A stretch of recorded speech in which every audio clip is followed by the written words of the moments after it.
안녕하세요. 일곱 교회에 대해서 교통하겠습니다. 일곱 교회는 계시록 1장, 2장, 3장에 나와 있습니다. 일곱 교회는 금등잔대로 묘사되어 있는데요. 이 금등잔대 사이에 예수 그리스도께서 다니고 계십니다. 그분은 사람의 아들로서 다니고 계시는데요. 발까지 닿는 옷을 입으셨고 가슴에 금띠를 띠고 머리와 머리털은 흰 양털과 눈같이 힙니다. 눈은 불꽃 같으시고 발은 용광로에서 재련된 빛나는 놋쇠로, 음성은 많은 물소리 같고 오른손에는 7뼈를 가지고 계시고 입에는 양날 검이 나옵니다. 얼굴은 해처럼 빛나고요. 그분은 처음과 마지막이시고 영원토록 살아계시고 죽음과 음부의 열쇠를 가지고 계시는 분입니다. 그분은 대제사장으로서 금등잔대 사이를 다니시며 강검하시고 목양하십니다. 여기서 이 강검하시는 것은 교회 안에 있는 옛창조, 소극적인 것들을 처리하시는 것을 말하고 있습니다. 그리고 목양하시는 것은 교회들을 소중히 보살피시고 보양하고 계시는 것을 말씀하고 있습니다. 계시록 4장 5절에 보게 되면 그분은 7 등불을 가지고 계시는데 이 7 등불은 7 영입니다. 그래서 이 7 영이 교회를 비추시고 교회의 소극적인 것들을 또 태우시는 것을 볼 수가 있습니다. 또 계시록 5장 6절에 보게 되면요, 7 눈이 나오는데 이 7 눈은 바로 7 영입니다. 그래서 7 눈은 교회들을 감찰하시고 살피시고 이러한 소중히 보살피심으로 교회를 목양하시는 것을 말씀하고 있습니다. 또 계시록 2장 3장에 보게 되면 7 교회가 나옵니다. 7 교회를 할 때 2가지 의미를 갖고 있습니다. 실존과 예언입니다. 실존이라 할 때 7 교회는 실제적으로 터키 땅에 존재했던 것을 말하고 있습니다. 예언이라고 할 때 이 7 교회는 요한 계시록에 기록되어 있고 이 계시록은 예언의 책이기도 합니다. 그래서 이 사도시대의 교회부터 시작해서 주님이 다시 오실 때까지 모든 교회를 예언하고 있는 것입니다. 성경에는요, 중심 노선이 있습니다. 이 중심 노선은 신약 안에 있는 사도들의 가르침과 실행들입니다. 이 중심 노선 안에 사도시대와 에베소 교회, 그 다음에 서머나 교회까지 중심 노선 안에 지켜졌습니다. 4세기 초까지는 교회가 정상적이었습니다. 그런데 4세기 말 되어서 버가모 교회 때부터 시작해서 교회가 중심 노선으로부터 벗어나게 되었습니다. 두아디라 교회에서는 상당히 많이 벗어나게 되었는데요. 4대 교회에서는 16세기 후반에 종교 개혁교회를 통해서 진리가 회복되게 됩니다. 빌라델피아 교회는요, 중심 노선을 완전히 회복하게 되고요. 또 이 빌라델피아 교회도 또 하락이 되어서 라우디게아로 떨어지게 됩니다. 두아디라는 캐톨릭 교회고 4대 교회는 종교 개혁교회고 빌라델피아는 형제라고 말할 수가 있습니다. 빌라델피아로부터 하락된 게 라우디게아 교회입니다. 이 4개 교회는 주님이 재림할 때까지 지속됩니다. 계속해서 계시록 2장 3장에 있는 7 교회의 특징을 보겠습니다. 이 교회는 에베소, 서머나, 버가모, 두아디레아 4대, 빌라델피아, 라우디게아가 있는데요. 앞 글자를 따면 에서버, 두사빌라, 그래서 외우기가 굉장히 쉽습니다. 에베소 교회의 특징을 보게 되면요, 에베소 교회는 초대 교회 때의 끝 무렵에 있는 교회고요. 1세기 말 그때 있는 교회입니다. 에베소라는 단어의 의미는 바람직한 상태라는 의미를 갖고 있고요. 오른손에 7뼈를 붙잡으시고 7 금등잔대 사이를 거니시는 예수 그리스도의 인격이 계시되어 있습니다. 에베소 교회의 행위와 수고와 인내와 거짓 사도를 분별한 것, 니골라당의 행위를 미화하는 칭찬이 있고요. 또 첫째 가는 사랑을 버린 책망이 있습니다. 또 경고가 있는데 회개치 않으면 등잔대를 옮긴다는 것입니다. 이기는 이에게는 하나님의 낙원에 있는 생명나무의 과실을 먹게 하는 것입니다. 이것은 뭐냐면 새 예루살렘을 미리 맛보는 그런 보상을 준다는 것입니다. 서머나 교회의 특징을 보면요, 박해받는 교회이고요. 1세기 말에서 4세기 초까지의 교회입니다. 서머라는 뜻은 모략이라는 뜻인데요, 박해받음, 고통받음 의미를 함축하고 있습니다. 처음과 마지막이며 죽었다가 살아나신 그리스도의 인격이 계시되어 있고요. 환난과 가난을 알고 사실상 부유하고 사탄의 회당에 속한 유대인의 비방을 하는 칭찬이 있습니다. 고난을 받았기 때문에 책망은 없습니다. 그리고 장차 올 10일간의 환난을 받는 그런 것이 있습니다.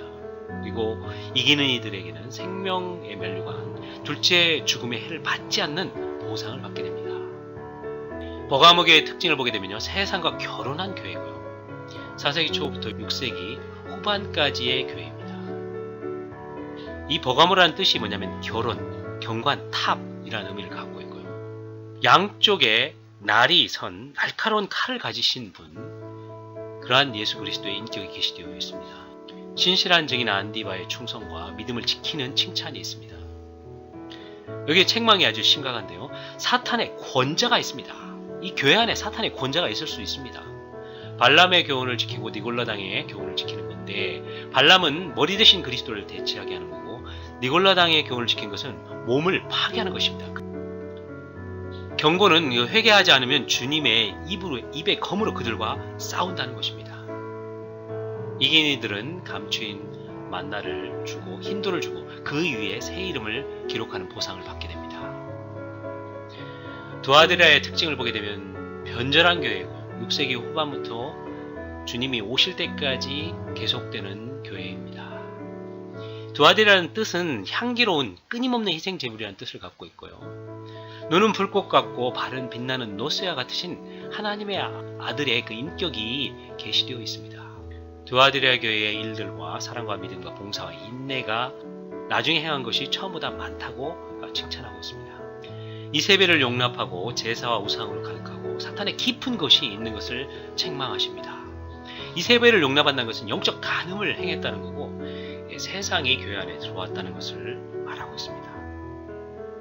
그래서 그들에게는 대환란이 주어지게 되고요. 여자의 자녀들은 죽임을 당하게 되고 각 행위대로 각 사람의 갚아주는 대가를 치르게 됩니다. 거기에도 이기는 이들이 있는데요. 그들은 민족들을 쇠지팡이로 다스리는 권위를 주게 됩니다. 또 샛별을 받게 되는 그런 보상을 얻게 됩니다. 사대교의 특징은 종교개혁의 교회고요. 16세기 후반부터 주님이 오실 때까지 지속됩니다. 단어의 의미는 남은 것, 남으니, 회복이라는 의미를 갖고 있습니다. 하나님의 7영과 7별을 가지신 분, 그러한 놀라운 인격이 계시되어 있고요. 옷을 더럽히지 않는 몇 명이 있다는 칭찬이 있습니다. 그리고 살아있다 하나 죽었고요. 그 다음에 행위에 완전한 것이 없다는 겁니다. 불완전한 회복을 말씀하고 있습니다. 그래서 깨어있지 않으면 도둑처럼 오시는 그리스도께서 알지 못한다는 경고를 하고 있습니다. 이기는 이들은 흰 옷을 입게 되고요. 생명책에서 이름이 결코 지워지지 않는 보상을 얻게 되고 아버지 앞과 천사들 앞에서 그의 이름을 시인하는 보상을 받게 됩니다. 빌라델피아 교회의 특징은요, 회복된 교회고요. 19세기 초부터 주님이 오실 때까지 지속되는 교회입니다. 빌라델피아라는 뜻은 형제 사랑이라는 뜻입니다. 거룩하고 참되고 다윗의 열쇠를 가지신 분이시고 여시면 닫을 수 없고 닫으시면 열 수 없도록 하신 그러한 그리스도의 인격이 계시되어 있습니다.